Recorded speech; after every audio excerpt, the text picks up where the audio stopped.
Welcome back to the Headbangers Ball, and right now we are joined with Jennifer and Susie from the band L7. And the nice thing was that Jennifer dyed her hair perfectly just to match our lovely interior of the set. I think that your set was dyed to match my hair, Ricky. It's true. We said, could you guys get us... in the contract. Could you get us something that would match Jennifer's hair?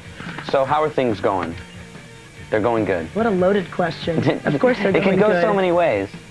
Because, I mean, L7, I mean, you know, I've been a fan of you. I hate when people say that because it sounds so fake, doesn't it? I've been a fan of these girls for years. Get in line with the rest of the people who say that. That's the thing you're supposed to do these days. You made us. I knew these girls when, but things are really starting, like, to really pick up. I mean. Yes, and we credit it all to the time we played Cat House in bald wigs. This is how serious these girls are. You played the whole thing in like skull caps. They were all bald. Right, there you go. That was a fun show. And Slash was there.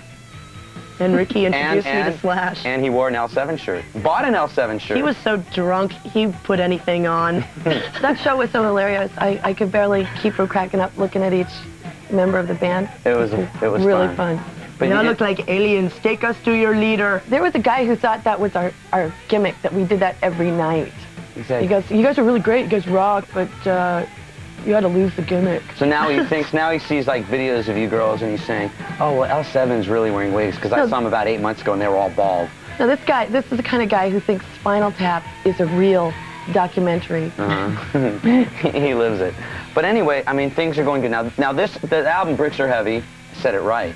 Bricks Are Heavy. Is out right now. Thank you. Which is actually your third album. Fade to the album cover. Now that's actually your third album, right? It's our third album. And our first album came out in 1988 on Epitaph Records, Bad Religion's label. It'll be re-released again in August. Which is good. And our second record was on Sub Pop. It came out in 90. Which was Smell the Magic. Smell the Magic. Good Smell record, heaven. too. Smell my finger. And now, which, by the way, Smell the Magic is another L7 record that I recommend. I like it. And we're going to talk a little bit about the new record. Make money off this one, so. Sure. Okay. Well, you can, after you buy this one and buy enough copies for your friends, then you can go out and buy the other one. Make money for everybody. We're going to be back talking to L7, and we're going to be playing their video. A matter of fact, we're going to be playing the video right now. Here it is, L7. What video is it? Welcome back to the ball, and you just saw the L7 video, and we're here with Jennifer and Susie from the band L7.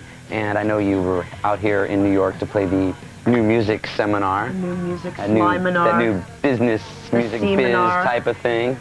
New music schmoozenar. Now, I mean, what is it like? Because you guys started in like the underground scene. This is another one of those titles I kind of hate to use, but for lack of a better word. Yes, we manipulated the underground scene and took everything that we could for what it was worth and then moved on. So now are you ready for the fact that if you sell millions of records with this one, then everybody, of course, will say L7 sold out? Oh, they said that years ago. And what do you have to say to those people? The backlash has already begun. The bottom line is, they'll take advantage on you if you're on an indie, and they'll take advantage of you if you're on a major, so you might as well get the distribution. Damned if you do, damned if you don't. Absolutely. Now the record I like a lot, as I've said before. Even before you were here, I said that I like the L7. And it seems like right now the music scene is kind of keeping an open ear a little bit more to the kind of, I mean, songs that were reminiscent of the early punk style. Do you agree? Well, there's been a trend in the whole music industry that it'll pull from the underground. Like in the 60s, bands like Captain Beefheart and Led Zeppelin were getting signed, you know, and at the time, what was on the radio was like the Righteous Brothers, you know, like real mellow stuff like that. So now I think that's kind of reoccurring again. So what is the scene that you guys, like, do you think that right now there's going to be bands that are going to be going out there trying to copy L7? Or do you see that? No, because I think the trend right now is to be unique and individual. But if everybody's trying to be unique and individual... Well, then they're copying that trend. See how it works? I don't want to analyze this stuff. So what are you guys doing? You just got back from London. We just got back from England 4 days ago. We just played in Florence with the Rollins band in Italy. How did that go? It went great. Uh-huh.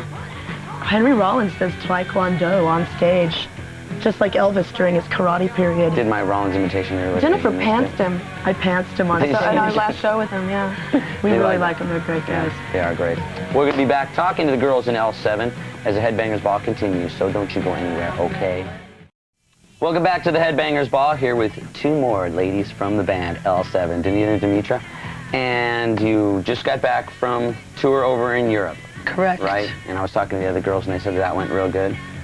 It went very well. A very fruitful tour. Now, out on the road, do you girls get McGroupies? You guys got like a bunch of guys following you around? First time in Scandinavia we did. Anything you can talk about on TV? Well, actually, we usually get more girl groupies propositioning us than we get boy groupies. But in Helsinki, it has something to do with the Helsinki formula, we believe. But The Samson theory or something. they beat us to our hotel room and made us sign their bare chests. Ooh. And they would have And done this just was about where? anything. This is in Helsinki, Helsinki. Finland. So everybody speaks Finnish? Yes. Yeah, but they were speaking English and they were begging us to come out and party and all this kind of stuff. And they said, my house is better than any hotel room. So it's got to be kind of wild because things are really starting to happen for L7 right now. I mean, just from being this really core people, that all the people that listen to college radio were into L7, but now it's like a lot of people that are out there buying Pantera or Ozzy Osbourne. Who sit on are going chairs out like there this. and sit on the, and are on In shows their- like the in their living Headbangers room. Ball. I mean, look, Headbangers Ball, L7. I mean, People who listen It's to called Headbangers Ball? Exactly. I thought it was Headbangers Bald. Wow, I've been confused. I get it. We're going to be back talking to girls in L7. But right now, let's play a video from Saigon Kick. Here's Hostile Youth. I'm such a copycat, I had to wear these boots because L7 wears these boots. Anyways, We're just fashion trendsetters. so things are starting to pick up, the wheels rolling. Are there any like big bands that you would want to go out with, out on the road with? You got to be kind of serious because a lot of them watch this show, or so I lead people to believe. Motorhead would be great. Who else? Nirvana would be great, but we toured with them already. Yeah. The Ramones would be great. Del the Funky Homo Sapien. Yeah, Del the I could Funky see that, I could Sapien. see that. Public I think Enemy. it would be great. Public Enemy. Public Enemy. Very cool. But you just you like to play live? Because I've seen a live show, and the one thing that I like about the L7 live show is it's like a live show. It's fun. I mean, you guys have fun.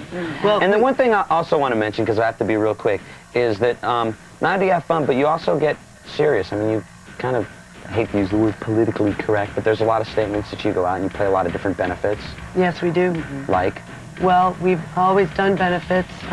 Right now we're kind of honing in on AIDS-related benefits and an organization we started called Rock for Choice.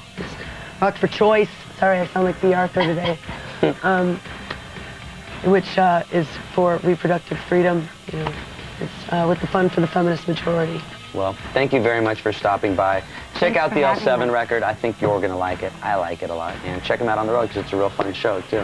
Don't you want to know Making about my faces third behind grade me. experiences? Oh, we can talk about that Okay. while we're talking to Lawn Friend. Here's Lawn Friend with an episode. Oh, we're not going to play that right now. We're going to go and come back later, so stick around.